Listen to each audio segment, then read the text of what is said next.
Ladies and gentlemen, we're going to talk about the Church of England. And actually, this has been on my mind for a while, especially with Queen Elizabeth's passing. We always hear talk of the Vatican and their role in slavery, but we have rarely spoken a lot about the Church of England's role in slavery, and it's quite big. And don't think because the Vatican has so much of our information that the Church of England don't. They do too.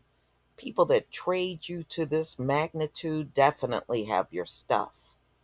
So, we're going to talk about their role and why it should never be overlooked. Now, this is the Archbishop of Canterbury. And we don't care about their titles, for real. At the end of the day, they were all steeped in slavery. So the Church of England took money that they made during slavery to pay their pastors. Not only paid their salaries, but make sure they had a comfortable life.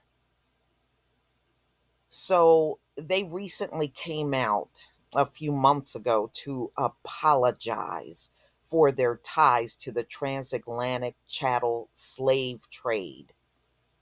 So it wasn't just the royal family. And before I even get heavily into that, it was Queen Elizabeth the first Queen Elizabeth, that ushered in slavery in the UK. And this Queen Elizabeth II that died, that's who she named herself after, or her mother did. All right. So it's not just a long legacy of slave trading for this royal family, which they got every dime of their wealth from. If it was not for slavery, they would never have been rich. And that is the truth. If you did it all by yourself, these folks, even here in America, wouldn't even be wealthy at all. And you don't do it by yourself even to this day. That's what you got these immigrants for. So you can miss us all with it. We did it by ourselves. You can miss us all. You don't even do it all by yourself, even to this very day. That's why you love these immigrants pouring in over the border. So let's get into the Church of England, ladies and gentlemen. So the Church of England used money made by the slave trade to help pay the incomes of poor clergy in the 1800s. Justin Welby, the Archbishop of Canterbury, which you see in the picture, he was deeply sorry for the link to the transatlantic chattel slavery. No, they're not, y'all. No, they're not. They're not even deeply sorry here in America. If it was not for slavery, Caucasians on this planet would not be in the state that they're in today. And that is globally. Globally. So, the church commissioner who managed the Church of England, £9 billion plus endowment fund, which all came from slavery. $9 billion endowment fund. The origins of that fund came from slavery.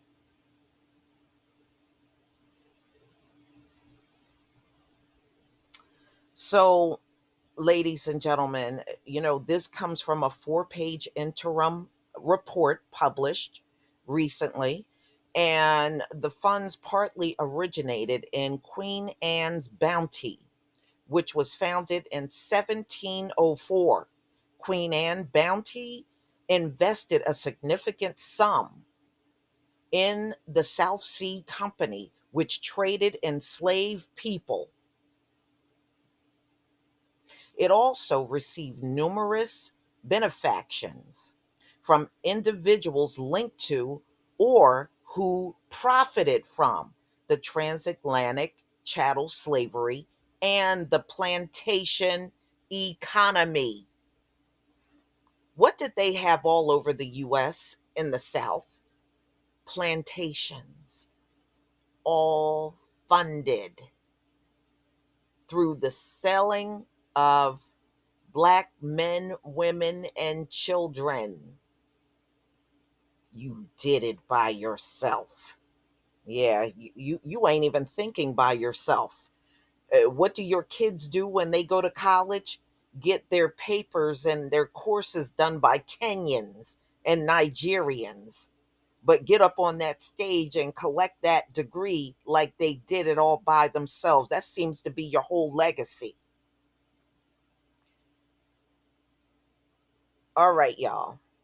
So, funding for the transatlantic slave trade and plantation economy. It don't say that the economy came from just one group of people. It says explicitly that it came from slavery, just like during chattel slavery here in America. When you go back and look at the history, it says the slave economy. It don't say, oh, this group of people's economy. It don't say that. It says slave economy.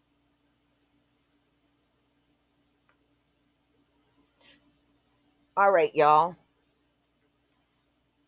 So the South Sea Company became a significant participant in the slave trade during the early 1800s over the course of at least 96 transatlantic voyages during this period. And now, do you see how that royal family got all their wealth? They didn't do nothing physically, they sold slaves.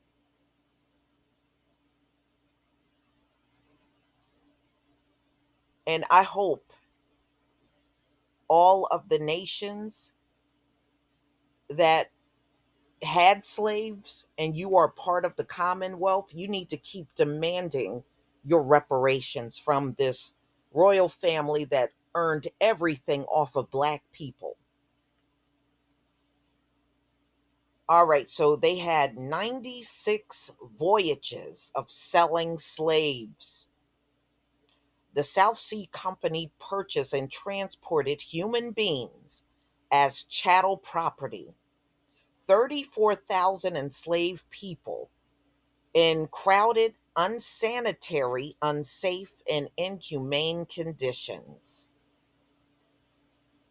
Now, ladies and gentlemen, never forget in 1713, the Brits sold 100,000 slaves to the Americas, including this land right here.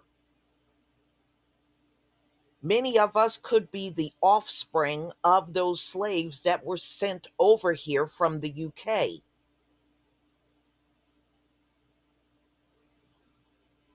But that's how many they sent to the Americas, to this land.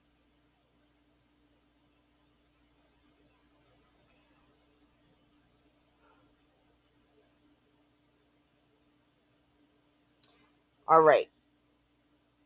So, among the benefactors to the Queen Anne's bounty, as Edward Colson. Now, some of y'all might remember the name Edward Colson.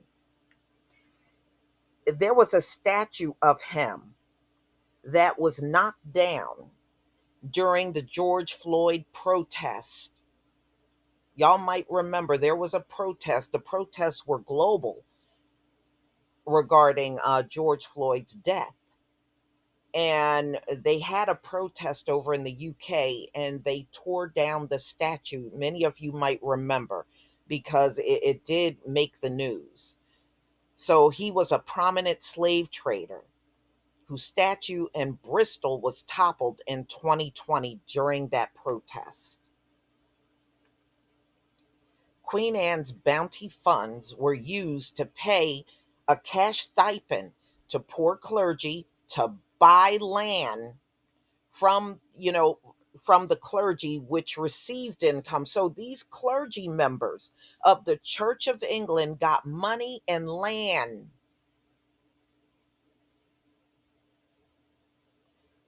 all through slave money, not money they went out there and personally worked and earned. They got this money from selling slaves. So when you look at the clergy at the Church of England, just remember their money and their land came from slavery. That's how they paid each other. Mm, mm, mm.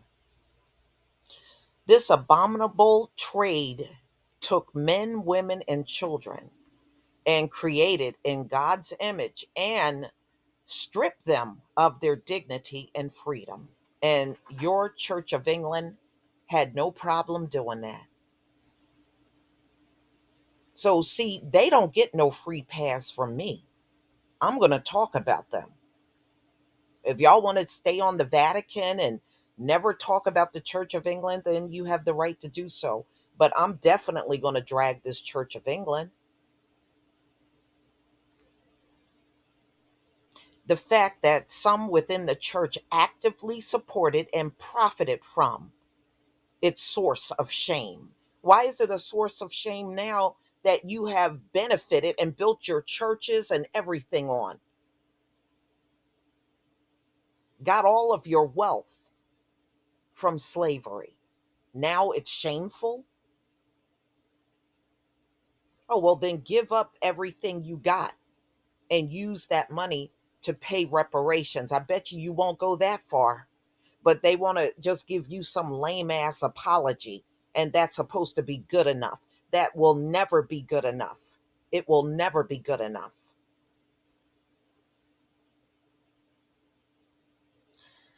It is only by facing this painful reality that we can take steps forward, genuine healing and reconciliation. Well, who was that for? You? That doesn't make us feel better. And ladies and gentlemen, many of those people, those 34,000, also ended up here. So, no, this Church of England very much owes reparations here in the United States. They don't get off the hook for anything.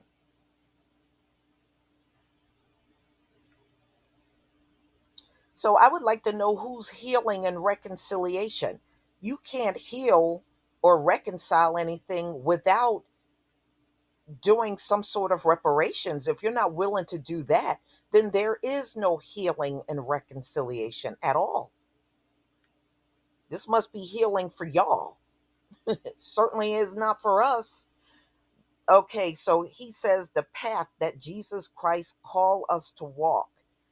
This is a moment for lament, repentance, and restorative action. Again, how are you doing any of those things without providing reparations? There is no healing. These people are a disgrace. The church commissioners use the investment fund. Now they're talking about the slave money, the investment fund to support 12,000 parishes and 42 cathedrals across the country, all supported by slave money, y'all. The research was commissioned in 2019 to understand the extent to which the origins of the endowment fund may have linked to the transatlantic chattel slavery, the report said. So the full report, they claim, will be published later on this year. And I'm going to look for that report and come back and do an update on this. Now, there are many among us that think the Church of England and the Vatican were tied.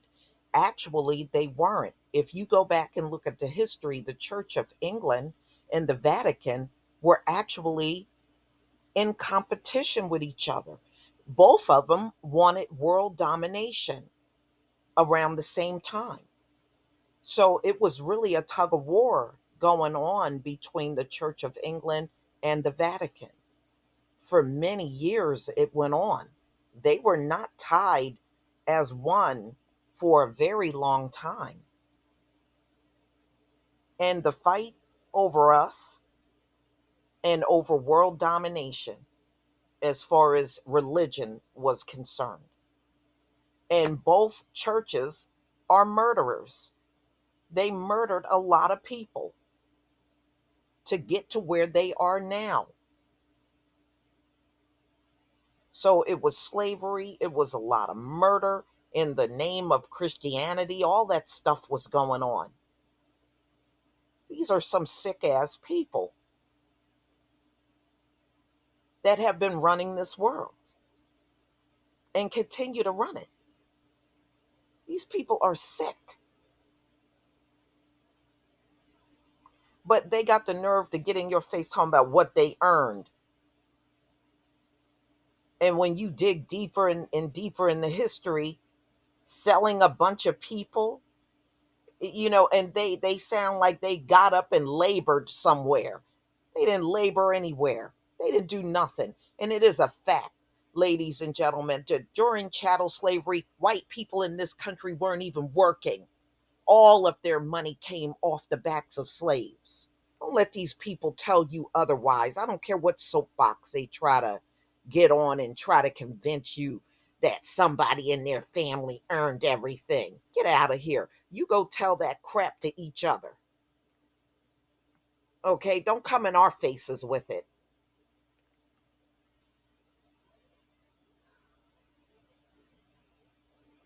Please leave your comment and subscribe. Don't forget to hit on the notification bell, and I'll see you on the next video.